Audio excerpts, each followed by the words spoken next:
구호 준비. 구호 시작. 찾아보자, 말해보자, 데려오자, 얍.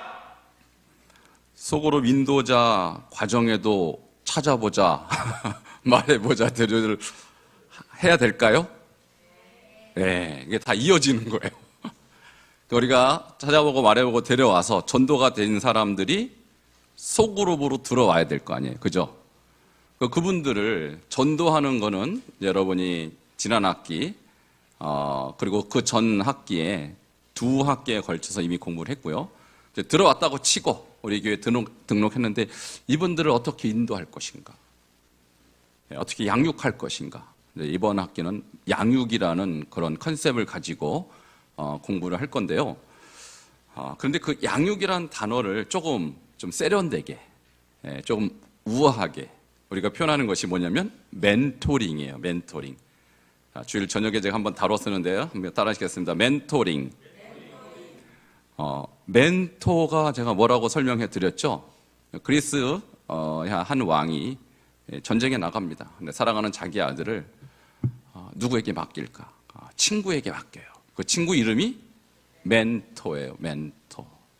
그 멘토가 아버지와 같이 또 교사와 같이 그리고 좋은 상담가와 같이 이 아들을 잘 케어해서 아주 훌륭한 사람으로 길러냅니다. 바로 이런 멘토와 같은 역할을 우리가 이제 배워야 할 것입니다. 그래서 이번 학기에 소그룹 인도자, 사실은 정확한 표현으로 하면 소그룹 인도자 리더십 과정인데요. 그 컨셉은 멘토링이라는 그런 컨셉을 가지고 공부를 하려고 합니다. 그래서 처음에는 조금 멘토링에 관한 여러분 이론적인 부분, 성경적 기초를 좀 공부를 해야 하기 때문에 이번 주와 다음 주는 좀 이론적인 부분을 많이 다루도록 하겠습니다. 먼저 멘토링이라는 이 단어, 멘토에 붙어서 멘토링 그러면 멘토를 길러내는 또는 멘토의 역할을 하는 그런 의미로 받아들일 수 있는데, 제가 멘토링이라는 것을 배운 것은 사실 미국에서 플러신학교의 교수 중에 한 분이신 로버트 클린턴이라는 교수의 과목이 바로 이 주제를 다뤘어요. 그러니까 리더십 과목인데요. 저기 가운데 서신 분, 저렇게 하신 분, 저분이 저에게 이 멘토링을 가르치신 교수님이신데, 리더십이라는 주제로는 세계적인 1인자입니다. 그래서 제가 그때, 저게 2013년도인가 그럴 거예요. 한 10년 전 모습인데, 그때나 지금이나 비슷하죠? 그 옆에 이렇게 서 계신 분, 약간 잘린 분이 바로 김순선 사모님인데, 그때는 사모들도 공부를 다 같이 배우게 합니다. 멘토링은 목회자 또는 선교사 혼자 하는 것이 아니라 부부가 이렇게 같이 해야 되기 때문에 수업을 같이 듣게 했어요. 저분을 통해서 제가 멘토링이라는 것을 배우고서 상당히 영안이 열렸습니다. 한마디로 영안도 열리고 저의 어떤 지각이 열리는 것을 느꼈어요. 그래서 상당히 사역에 대한 어떤 이해의 폭이 넓어졌어요. 저는 그전에는 사역 그러면 무조건 말씀 전하고 또 성경 말씀 가르치고 하는 그것을 생각했는데, 그런 어떤 티칭의 개념이 아니라 트레이닝, 그러니까 훈련을 시키는 개념이더라고요. 사역이라는 것이. 그래서 티칭은 일방적인 주입이죠. 그래서 제가 시키고 선포하고 가르치고 그 다음 이 스텝이 그림이 거의 없는 것이죠. 그러니까 설교하고 끝내고 설교하고 끝내는 것인데, 이 멘토링의 과정은 뭐냐면 지식적인 그리고 어떤 삶의 여러 가지 영역을 다 다루는 거예요. 그래서 한 사람 한 사람을 하나님의 사람으로 길러내는 레이징 하는 것인데, 한마디로 트레이닝 하는 것입니다. 그래서 멘토의 의미를 우리 로버트 클린턴 우리 교수님이 이렇게 말했어요. 지혜와 신뢰로 한 사람의 인생을 이끌어주는 지도자다. 그래서 조언자이기도 하고 교사이기도 하고 코치이기도 하다는 거예요. 그래서 지혜가 필요한 거예요. 내가 멘토가 되려면 지혜가 필요합니다. 그리고 신뢰, 그 당사자, 배우는 자에게 신뢰가 있어야 돼요. 신뢰가 없는 사람에게 배울 수는 없겠죠. 그래서 그 사람의 인생 전체를 다루는 거예요. 그냥 지식만 다루는 것이 아니라 인생에서 필요한 모든 것들을 공급해주는 그런 사람이 바로 멘토라는 거예요. 그래서 멘토링이란 그 개념을 이렇게 정리합니다. 멘토는 지도자요, 조언자요, 교사죠. 멘티는 배우는 자입니다. 멘티에게 다음과 같은 능력을 부여해 주는 거예요. 그래서 어떤 능력인가 하면은 이런 것들입니다. 첫 번째, 새로운 습관. 교사는 지식만 부여해 주죠. 그러나 멘토는 그 사람 전반에 관한 삶의 습관을 길러주는 사람이에요. 그러니까 하루아침에 되는 일이 결코 아니라는 것이죠. 두 번째는 지식입니다. 이것은 교사로서의 역할이겠죠. 그 다음에 기술, 이것은 어떠한 코치의 역할일 것입니다. 그 다음에 가치관, 이것은 조언자나 어떤 인생에 있어서의 어떤 이 가치관을 부여해주는 그런 역할입니다. 그 다음에 잠재력의 성장. 각 개인에게 잠재력이 사실 다 있거든요. 근데 그 개인이 어떤 잠재력이 있는가를 볼 줄 알아야 돼요, 멘토는. 보이는 부분이 있고 보이지 않는 잠재력이 있는데 보이지 않는 잠재력을 끌어내서 그 사람이 그거를 할 수 있도록 도와주는 역할. 이것이 바로 멘토링의 5가지 영역입니다. 저도 사실은 우리 성도님들을 볼 때 저분에게 어떠한 잠재력이 있을까라는 생각을 많이 합니다. 그러면 이런 잠재력을 끌어내기 위해서는 저분에게 어떠한 새로운 습관 또는 지식, 기술, 가치관이 부여돼야 될까, 이런 고민을 사실 저는 하면서 성도님들 보고 있어요. 그러나 제가 그것을 이제 정확하게 캐치하고 정확하게 제가 분석해서 그분에게 어떤 영향이 가도록 하는 데는 상당한 시간이 걸려요. 왜냐하면 1대, 우리 성도님들 숫자를 100이라 1대 100이라는 건 상당히 어려운 일이에요. 그래서 일단은 100 전체를 다루는 것이 아니라 이와 같은 클래스를 통해서 특별히 각 목장을 이끌어 나갈 리더들, 리더십들을 먼저 그런 어떤 이 관계를 만들어내는 것이 저는 우선이라고 생각하고 있습니다. 자, 그 다음 주제는 뭐냐면 멘토에 있어서 중요한 조건이 있어요. 내가 좋은 멘토가 되려면 이 5가지가 필요합니다. 첫 번째, 경건성이 필요해요. 경건성이 뭔지 아시죠, 여러분? 경건이란 단어 속에 예배란 단어가 들어있어요. 예배. 그러니까 하나님을 예배하는 그런 영성을 말하는 것입니다. 그래서 경건하지 않은 사람이 멘토가 될 수는 없어요. 특별히 예배에 헌신적이지 않은 분이 이 기독교 계열 안에서의 멘토링은 사실상 어렵습니다.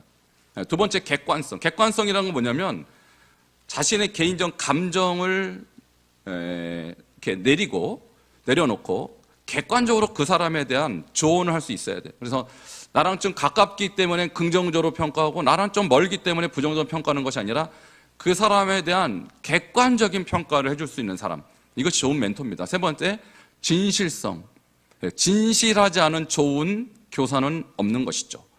그래서 제가 여러분을 대할 때 진실하게 대할 때 비로소 신뢰가 형성되는 것이죠. 네 번째, 충실성. 충실성이라는 것은 뭐냐면 이 faithfulness라는 이것은 뭐냐면 신실한 거예요. 신실한 거. 그러니까 하다 말다 이것이 아니라 한 사람에 대해서 지속적인 관심을 보여준다라는 거예요. 어떤 분들은 그래요. 지속적인 관심을 갖기가 쉽지 않으니까 하다가 관심 끊어지고 관심 끊어졌다가 또 관심 생기고 이런 경우가 많이 있습니다. 근데 이 하나님 나라에서는 좋은 멘토가 되려면 한 사람에 대한 관심이 지속적으로 충실하게 이루어져야 한다 하는 것입니다. 마지막, 섬김의 정신. 이것은 아버지의 역할, 교사의 역할, 또 좋은 코치, 상담가 역할이기 때문에 섬기는 역할입니다. 우리가 보통 교사는 일방적으로 가르치는 역할이라서 조금 이렇게 권위를 내세우는 경우가 있는데 멘토는 일방적인 교사가 아니기 때문에 그 사람의 삶 전반에 대해서 섬기는 마음을 가져야 한다는 것이죠. 자, 반대로 배우는 입장에서, 멘티의 입장에서 어떤 사람이 그런 좋은 멘티가 되는가. 그래서 잘 성장하는 사람이 있어요. 잘 따라오는 사람이 있어요. 자, 좋은 멘티의 조건은 4가지가 있습니다. 첫 번째, 신실해야 돼요. 이것도 역시 정직한 것과 관계가 있습니다. 거짓이 없어야 되고요. 두 번째, 가능성이 있어야 돼요. 가능성이 좀 없다고 보는 사람을 탁월한 사람 만들기는 사실 쉽지 않거든요. 그래서 어느 정도 잠재성을 보고 가는 것입니다. 세 번째, 진취성. 진취성이란 건 뭐냐면 이 개인이 멘토의 가르침에 따라 열심히 하려고 하는 그런 이 노력과 같은 것입니다. 이런 진취성이 있는가? 이것이 좋은 멘토의 조건. 마지막 갈급함인데요. 내가 별로 필요가 없는데 좋은 교사가 필요 없겠죠? 또 내가 필요가 없는데 좋은 상담가가 필요가 없겠죠. 그래서 내가 필요를 많이 느낄 때 좋은 교사, 좋은 멘토를 만날 수 있다는 것이죠. 그래서 우리 클린턴 교수님이 하시는 말씀이 뭐냐면 한 명의 좋은 리더가 탄생하려면 15명의 일생에 걸쳐서 멘토가 필요하다고 그래요. 그러니까 한 명의 목회자, 좋은 목회자가 나오려면 그 목회자를 돕는 스승과 같은 역할을 15분 정도가 해야 된다는 거예요. 그럼 우리가 어떻게 15명이나 만날 수 있을까? 근데 여러분 한번 생각해 보세요. 이 멘토는요, 그 사람의 직책과 직분과 직업하고 관계없이 나의 인생에 좋은 영향을 끼치는 모든 사람이 다 해당됩니다. 예를 들면 부모도 좋은 멘토가 될 수 있어요. 그리고 친구도 좋은 멘토가 될 수 있어요. 그리고 심지어 나보다 나이가 어린 후배나 자녀들도 좋은 멘토가 될 수 있다는 거예요. 그러니까 나에 대한 어떤 좋은 영향을 줄 수 있는 사람이라면 나이에 관계없이, 신분에 관계없이 좋은 멘토가 될 수 있다라는 것입니다. 그래서 여러분 오늘부터는 나에게 있어서 누가 멘토였을까? 지금까지 한번 쭉 돌아보고요. 아직까지 여러분이 아직 15명까지는 없을 겁니다. 그러나 한번 좋은 멘토가 누굴지 생각해보고 찾아가는 것도 여러분에게 있어서 진취성의 문제, 그리고 갈급함의 문제입니다. 내가 이런 부분을 배우기 원한다 그러면 그 사람을 찾아가는 것입니다. 자, 찾아가기 어렵던 유튜브나 다른 매체를 통해서도 우리가 그런 사람을 만날 수가 있어요. 심지어 책으로도 만날 수 있어요, 멘토는. 여러분, 예수님이 우리의 멘토 아니시겠어요? 그러니까 책으로 멘토를 만날 수 있다. 그러니까 멘토는 15명 여러분이 찾아내려면 얼마든지 찾아낼 수 있다라는 것이죠. 성경에서 멘토링의 사례를 제가 3가지만 말씀드리겠습니다. 첫 번째로는 모세와 여호수아입니다. 이스라엘의 첫 번째 지도자였던 모세에게 여호수아는 굉장히 중요한 인물이었죠. 그래서 여호수아의 경우도 참 이스라엘의 두 번째 리더가 될 때 상당히 두려웠습니다. 그러나 모세에게 하나님께서 보여주신 그 모습 그대로 여호수아가 잘 따라갔습니다. 그래서 모세는 여호수아의 영적 안내자요, 또 후원자였고 교사의 역할을 했다고 그렇게 정의를 내릴 수가 있겠습니다. 두 번째, 바울과 디모데의 사례가 신약에서의 좋은 사례입니다. 그래서 바울은 디모데에게 영적 안내자였고 또 교사의 역할도 했고 상담자였고 사역의 또 후원자였습니다. 그래서 디모데 전후서를 보면 디모데를 향한 모세의 애정이 아주 잘 기록이 되어 있죠. 그래서 내 아들아 이렇게 표현할 정도로 바울은 디모데를 잘 멘토링해 주었을 것으로 우리가 알 수가 있습니다. 자, 세 번째 사례는 예수님과 제자들의 관계입니다. 예수님이 제자들을 훈련했죠. 훈련자였습니다. 그리고 랍비오 선생님이 이렇게 불렀죠. 좋은 교사였고요. 또 그들에게 좋은 코치였고 상담가였고 영적 안내자로서 예수님이 기능을 하였다고 성경에서 우리가 분석을 할 수가 있겠습니다. 자, 그러면 멘토링의 기본 원리를 한번 제가 이렇게 정리를 해봤어요.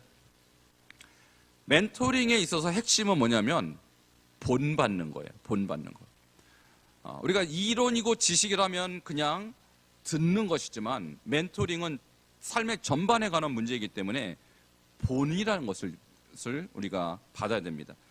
자, 그래서 주제 구절이 이번 7개 주제 구절이 베드로전서 2장 21절입니다. 우리 함께 3번 반복하여서 읽도록 하겠습니다. 시작. 이를 위하여 너희가 부르심을 입었으니 그리스도도 너희를 위하여 고난을 받으사 너희에게 본을 끼쳐 그 자체를 따라오게 하려 하셨느니라. 이를 위하여 너희가 부르심을 입었으니 그리스도도 너희를 위하여 고난을 받으사 너희에게 본을 끼쳐 그 자체를 따라오게 위하여 너희가 부르심을 입었으니 그리스도도 너희를 위하여 고난을 받으사 너희에게 본을 끼쳐 그 자체를 따라오게 하려 하셨느니라. 아멘. 자, 멘토링의 기본 원리는 본받는 거예요. 그냥 지식을 배우는 것이 아닌데요. 먼저 누구를 본받았냐면 성도가 그리스도를 본받는 것입니다. 여기서 본이라는 단어가 티포스라고 하는데 따라 하시겠습니다. 티포스. 티포스는 도장, 원본이란 뜻이에요. 그래서 우리가 도장을 딱 찍으면 전혀 모양이 바뀌지 않죠. 그리고 원본 그대로 복사할 때 원본에 나와 있는 내용에 일치하는 그런 복사본이 나오는 거예요. 그래서 우리가 그리스도인으로서 예수님을 따라갈 때 예수님의 본을 닮아서 예수님과 똑같은 모습으로 우리가 변화되어 가야 한다. 이것이 멘토링의 기본 원리가 되겠습니다. 자, 그럼 두 번째, 두 번째 고린도전서 11장 1절입니다. 같이 읽겠습니다. 시작. 내가 그리스도를 본받는 자가 된 것 같이 너희는 나를 본받는 자가 되라. 아멘. 자, 우리가 먼저 기본적으로 예수님을 본받아야 한다면 두 번째는 사도들을 본받아요. 여기서 사도는 목회자, 영적 지도자들을 말하는 것이죠. 그래서 바울이 이렇게 얘기합니다. 내가 누구를 본받아요? 자, 여기서 나는 누구예요? 사도 바울입니다. 사도 바울이 예수님을 본받은 것 같이 너희는 나를 본받아라. 그러니까 교회 성도님들은 예수님을 못 만났잖아요. 고린도 교회 성도들은. 그러니까 누구를 통하여 예수님을 알게 되냐면 사도를 통해서 예수님을 알게 되는 것이죠. 그래서 사도들은 예수님께 직접 배웠지만 예수님을 직접 만나지 못했던 일반 성도들은 교회 지도자, 목회자, 사도를 통해서 예수님을 본받게 되는 것입니다. 그런데 만일 이 사도가 예수님을 본받는데 반만 본받았다. 어떻게 될까요? 본이 될까요? 안 될까요? 예, 본이 안 되는 거예요. 본은 도장이라고 그랬어요. 도장의 모양이 바뀌면 되겠습니까? 안 되겠습니까? 자, 문서에 도장을 꽝 찍었는데 원본과 다른 도장이 꽝 찍혔다. 어떻게 되겠습니까? 무효입니다. 예, 무효. 효과가 없습니다. 그렇죠? 그러니까 우리가 예수님을 본받는데 어떻게 본받아야 돼요? 완전히 본받아야 돼요. 그래서 우리가 예수 그리스도의 어디까지 본받아야 돼요? 그렇죠. 예수님의 원본까지 본받아야 돼요. 그것이 에베소서 4장 13절이죠. 우리가 다 하나님의 아들을 믿는 것과 아는 일에 하나가 되어 온전한 사람을 이루어 그리스도의 장성한 분량이 충만한 데까지 이르르니 이렇게 됐잖아요. 그죠? 그러니까 그리스도의 장성한 분량이 충만한 데까지 이르려면 예수님을 그대로 본받아야 되지 예수님의 일부분만 본받아서는 안 된다라는 것입니다. 자, 그러면 그 다음 고린도에도 그런 얘기를 했고 또 데살로니가 교회에도 똑같은 얘기를 했어요. 자, 데살로니가 후서 3장 9절 시작. 오직 스스로 너희에게 본을 주어 우리를 본받게 하려 함이니라. 아멘. 자, 사도 바울이 그렇게 얘기했어요. 데살로니가 교회의 성도들에게 내가 너희에게 본을 주었다. 그래서 사도 바울의 전도팀을 그 데살로니가 교회의 성도들이 본받게 하려고 여러 가지 삶을 본을 보여줬다. 이렇게 얘기하고 있습니다. 자, 그 다음에 세 번째 누구를 본받느냐? 교회 지도자들을 본받습니다. 그러니까 사도들은 예수님을 본받고, 그죠? 성도들은 사도를 본받는 거예요. 그런데 사도가 없을 경우는 누굴 본받아요? 교회 지도자들. 그러니까 사도들이 기른 교회 지도자들이 또 있죠. 지난주에 제가 디모데 원리 말씀드렸죠. 그러니까 디모데와 같은 사람에게 사람들은 또 본받을 수 있다는 거예요. 사도가 아니지만 사도들로부터 길러진 사람. 그러면 이 사도들로부터 길러진 사람은 누구를 본받고 있는 거예요?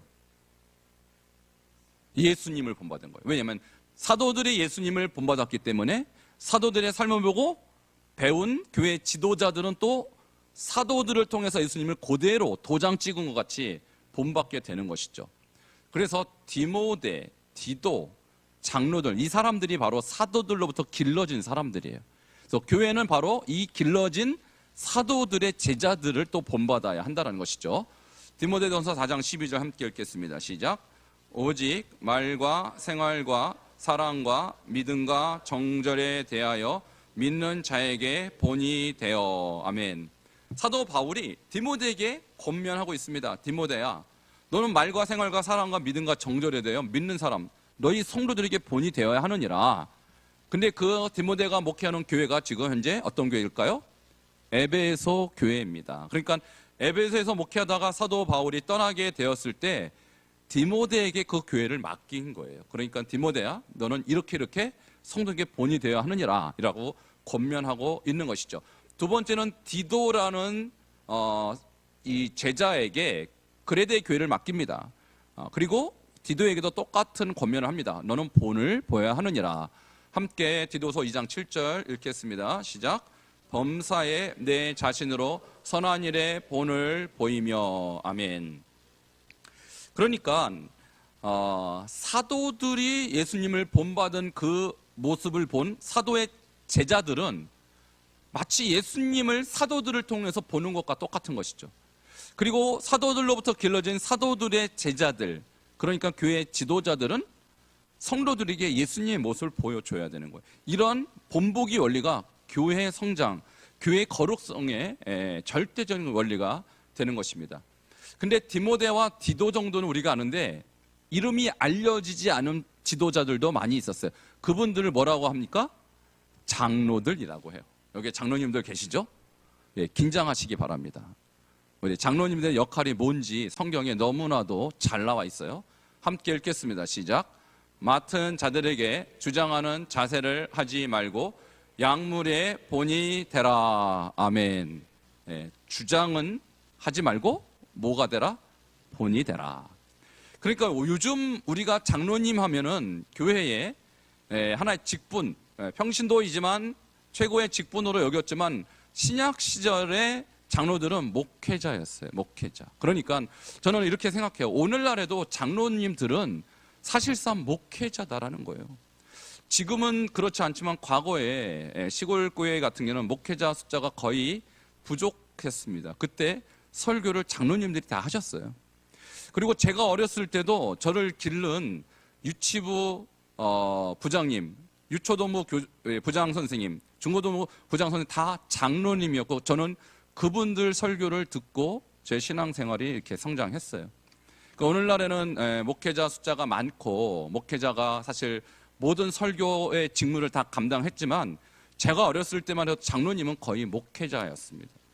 그러니까 요즘은 그렇지 못한 경우가 많은데 저는 이 부분이 참 안타깝습니다. 저는 우리 교회 장로님들이 이와 같이 약물의 본이 되는 목회자로 잘 성장되기를 축원합니다. 자, 이와 같은 원리가 바로 멘토링 원리입니다. 예수님으로부터 사도들에게, 사도들로부터 사도들의 제자들에게, 그리고 사도들이 길러진 디모데, 디도 장로들로부터 평신도들에게 멘토링 원리는 계속 본받음으로 이어지고 있는 것이죠. 자, 여기까지가 사실 멘토링에 대한 성경적 기초고 이론인데요. 저는 이제 이것을 좀 더 구체적으로 우리 교회에 어떻게 적용할 것인가, 여기에 대한 고민을 많이 하고 있어요. 교회마다 그런 고민이 다 있을 것입니다. 그런데 우리가 본이라는 거, 모형인데 원형이죠. 도장인데 우리가 어떤 것을 그런 모델을 할 것인가, 그 예수님이 어떤 모습을 우리가 본으로 삼을 것인가, 또 우리 사도들의 전통, 그리고 교회 지도자들의 전통에 따라서 우리가 본보기로 따라가야 될 어떤 항목들이 정해져 있어요. 그 항목들을 어디에다가 기록해 놨을까요? 물론 성경에 있는데 성경을 각 교단마다 장로들은 이런 본보기를 보여야 합니다. 그리고 여자들의 경우는 장로보다 권사가 사실 교회 리더였던 위치이기 때문에 권사님들이 이런 본을 보여야 합니다. 그런 것들이 헌장에 다 기록이 되어 있어요. 그래서 교회마다, 교단마다 헌장이라는 것이 있는데 그것은 뭐냐면 성경을 기초로 해서 무슨 본을 보여야 할지를 명시화한 것이 바로 헌장이라는 거예요. 그래서 성도님들은 헌장 교육을 받게 되어 있어요. 여러분, 헌장 교육 받아보셨습니까? 언제 받아보셨어요? 네, 재직이 될 때, 그죠? 다 기억하시죠? 한 50년 전에 그러면 재직 되신 분은 50년 동안 기억하고 계시는 거죠. 자, 이게 문제라는 거예요. 배울 때는 알아요. 그러나 시간이 지나면서 잊혀진다는 것이죠. 그래서 내가 무슨 본을 보여야 될지 장로님들도 권사님들도 잘 모른다는 거예요. 제가 볼 땐 그래요. 그래서 제가 얘기를 이렇게 나눠보면 안다고는 그러시는데 이렇게 살펴보면 모르시는 것 같아요. 그래서 제가 지금 멘토링 원리를 여러분에게 말씀드릴 때 일단 기본적으로 우리 교단에서 세운 장로라는 직분의 모델링은 무엇이냐.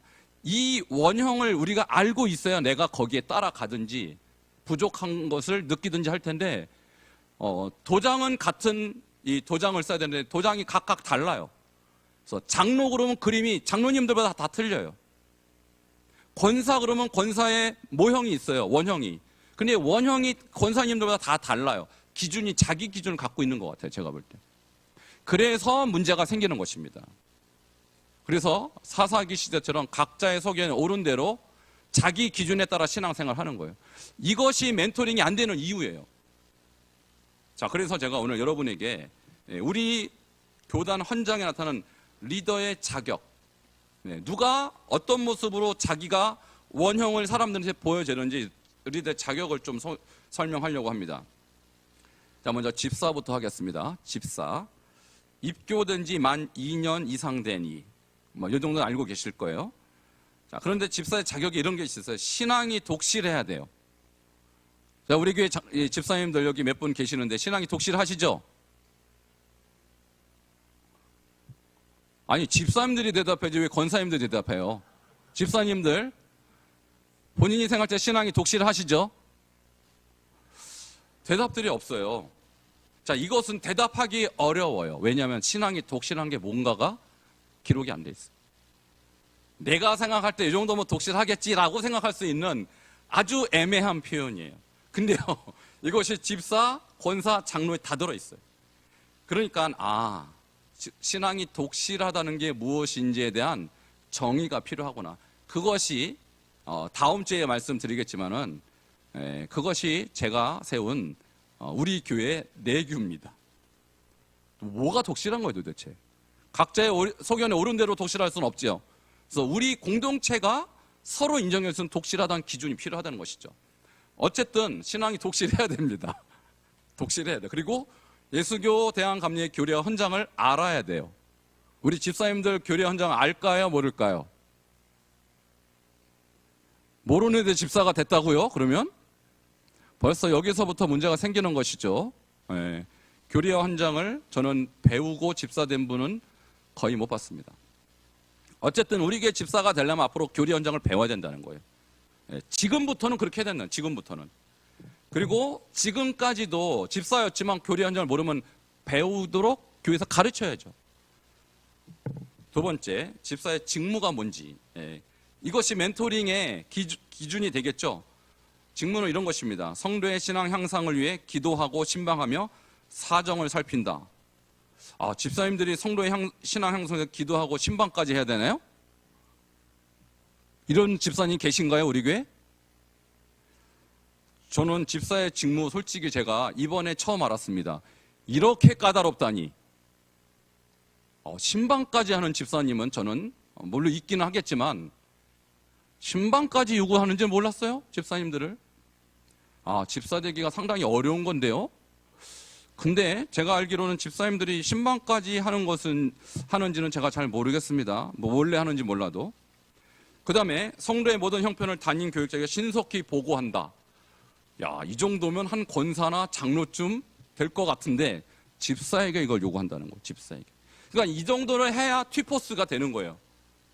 이것이 우리 교단에서 내세우는 집사의 원형이에요. 이것이 도장이에요. 근데 이것도 하지 않는데 집사를 주면 어떻게 되겠습니까? 교회가 무질서해지는 겁니다. 망가지는 거예요. 공동체가. 집사는 여기까지 하고요. 권사로 넘어갑니다. 권사님들 긴장하시기 바랍니다. 권사의 오리지널 모습은 무엇인가? 이렇게 돼 있어요. 집사된 지 만 5년, 그리고 연령은 35세 이상 되니 이건 문제가 없습니다. 두 번째가 문제가 되죠. 신앙이 어떻게 되야 된다고요? 독실해야 돼요. 그럼 집사도 독실, 권사도 독실. 도대체 독실이 뭐냐? 여기는 조금 설명이 있어요. 두 가지 얘기합니다. 새벽 기도를 해야 독실한 거예요. 새벽 기도. 자, 그렇게 따지면 우리 교회 권사님들 독실해요, 안 독실해요?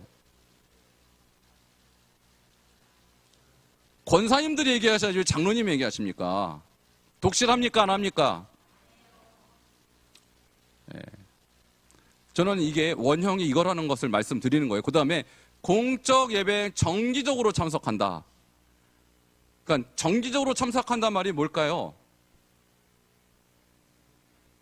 네, 빠지지 않는다는 얘기예요. 정기적으로. 그죠? 정기가 뭐예요? 정기. 정해진 기한에 계속 한다는 거죠. 그죠?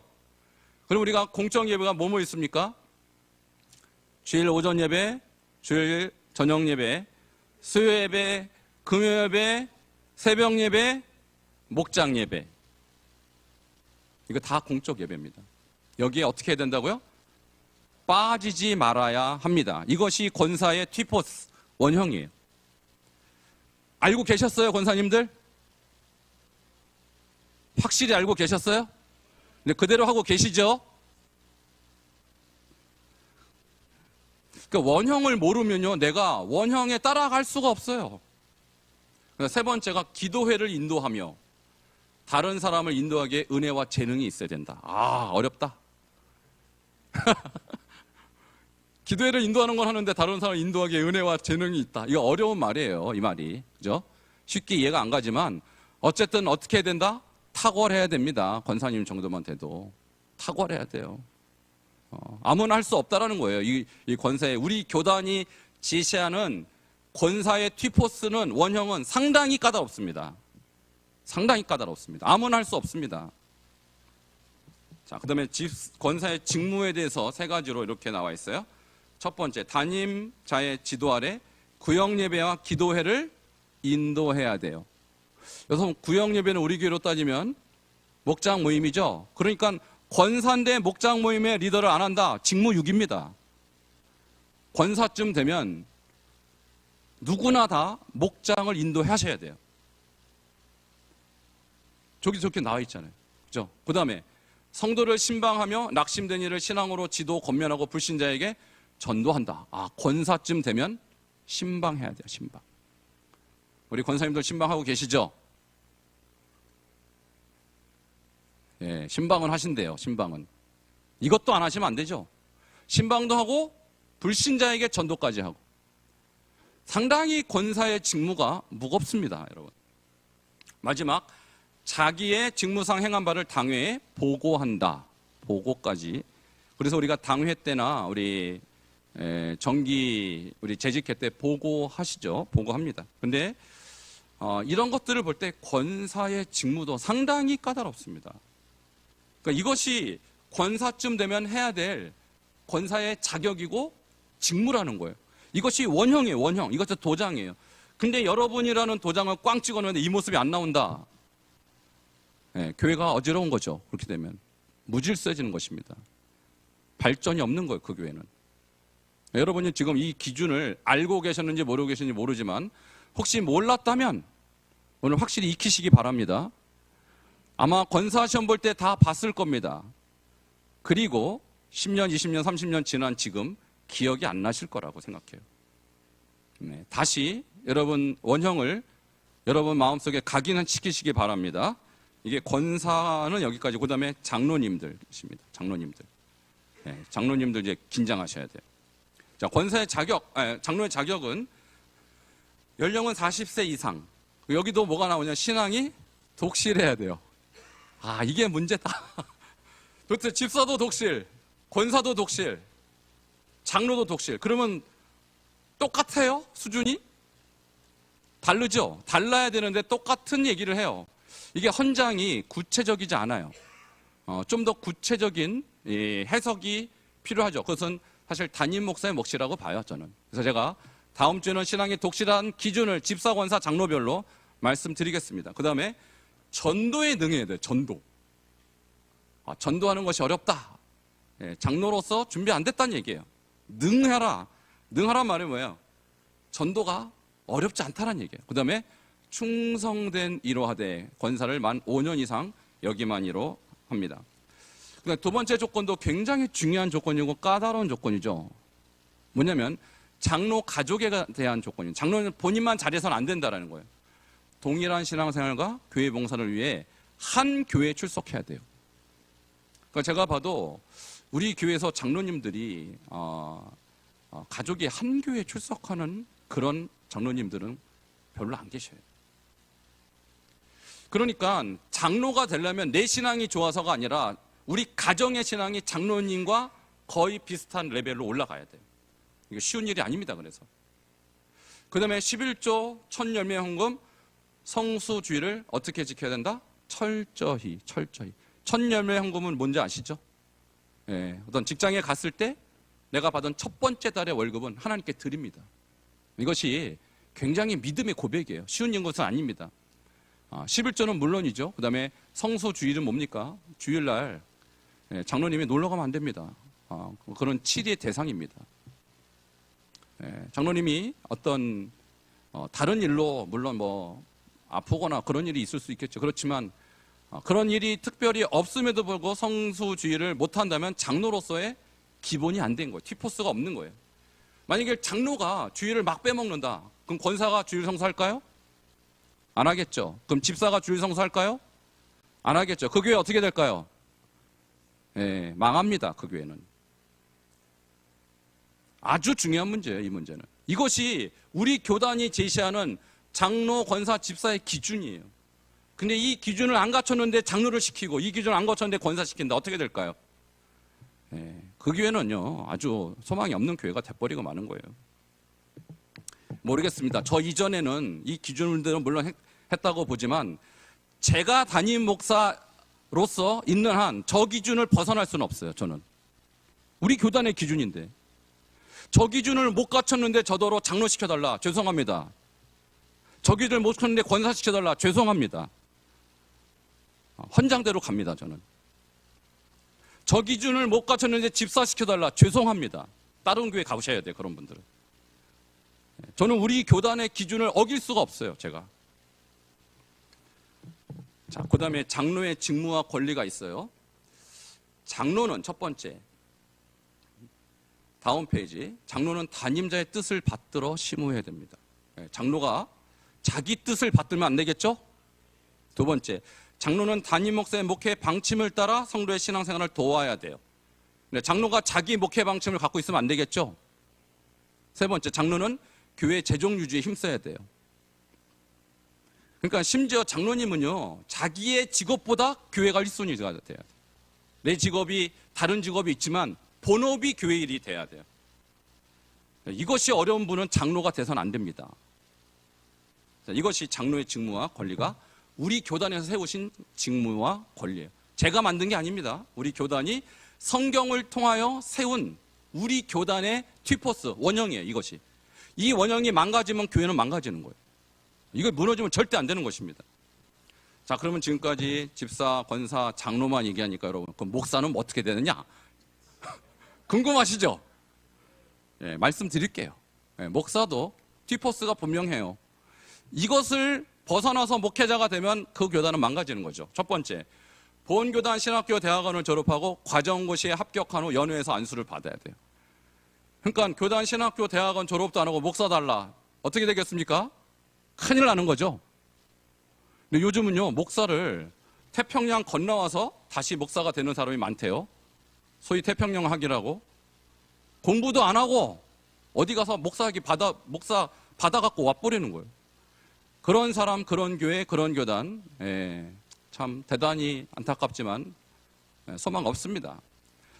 두 번째, 성직자의 자격은 뭐냐면 직무상 방해될 채무가 없고 타인의 채무 보증이 없어야 돼요. 야, 저 이런 게 있는지 이번에 처음 알았습니다. 제가 빚이 있으면 목사가 될 자격이 없대요. 근데 저는 다행히 빚이 없어요. 전 돈도 없지만 빚도 없어요. 제가. 얼마나 감사한지. 타인의 채무 보증도 서면 안 된대요. 그러니까 여러분이 저한테 보증 서달라고 말하면 안 됩니다. 목사로서 자격 없는 거예요, 그거는.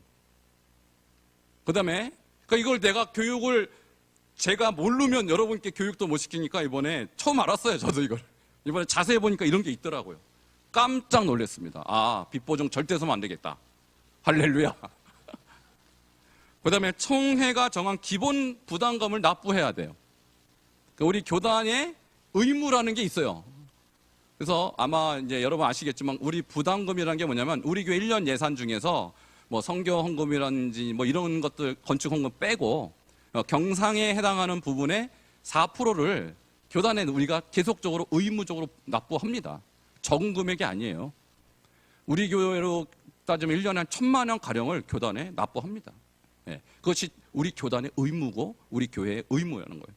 근데 목회자가 그것을 만약에 이중 계약을 한다. 이중 장부를 써갖고 그 납부 금액을 줄인다. 성직자가 아닙니다. 그 사람은. 네, 가끔 그런 사람이 있다는 얘기를 들었어요. 가끔입니다. 그래서 내야 될 금액이 우리 교회의 기준으로 1,000만 원인데 우리 교회 이 전체 결산을 줄여서 보고한다. 네, 목회자가 돼서는 안 됩니다. 정확하게 해야 됩니다. 자, 그러면 이제 지금까지 여러분 쭉 들었어요. 우리가 성경적으로 어떠한 인물이 되어야 되는 예수님을 닮아야 되는데 사도들은 예수님을 닮고 그리고 사도들이 길러낸 교회 지도자들은 또 사도를 닮고 또 성도들은 사도가 길러낸 교회 지도자들을 닮아야 되는데 만약 원본을 닮지 않고 중간에 이상하게 변형본을 닮아버리면 그 공동체에 소망이 없다라는 거예요. 그래서 저는 오늘 기본적으로는 성경적인 기준을 말씀드렸고 우리 교단이 제시하는 장로는 어떤 모습, 권사, 집사는 어떤 모습, 그리고 목사는 어떤 모습이어야 하는가를 헌장을 기초로 말씀을 드렸습니다. 자, 지금부터는 그룹 토론 시간인데요. 오늘 들은 말씀을 통해서 자, 여러분은 지금 무엇을 느꼈고 깨달았는지 알고 싶습니다. 세 가지 질문입니다. 내가 본받고 싶은 신앙인은 누군가? 내가 지금 누구를 본을 삼고 있는가가 너무너무 중요해요. 특별히 저는 권사님은 권사님 중에서, 장로님은 장로님 중에서 본을 찾으면 참 좋겠다는 생각이 듭니다. 우리 교회가 아니어도 돼요. 여러분이 알고 있는 권사, 장로 중에서 한번 본을 찾아보시고, 두 번째, 땡땡으로서, 예를 들어서 집사로서, 권사로서, 장로로서, 목회자로서 내가 다른 사람에게 보여야 할 본은 무엇인가? 여러분을 배워서 아셨을 거라고 봐요. 세 번째, 본이 되는 신앙이 되기 위해서 나는 어떤 노력을 하겠습니까? 이것이 세 가지 질문인데 이 세 가지 질문 소그룹 토론을 지금 잠깐 한 10분가량 하도록 하겠습니다.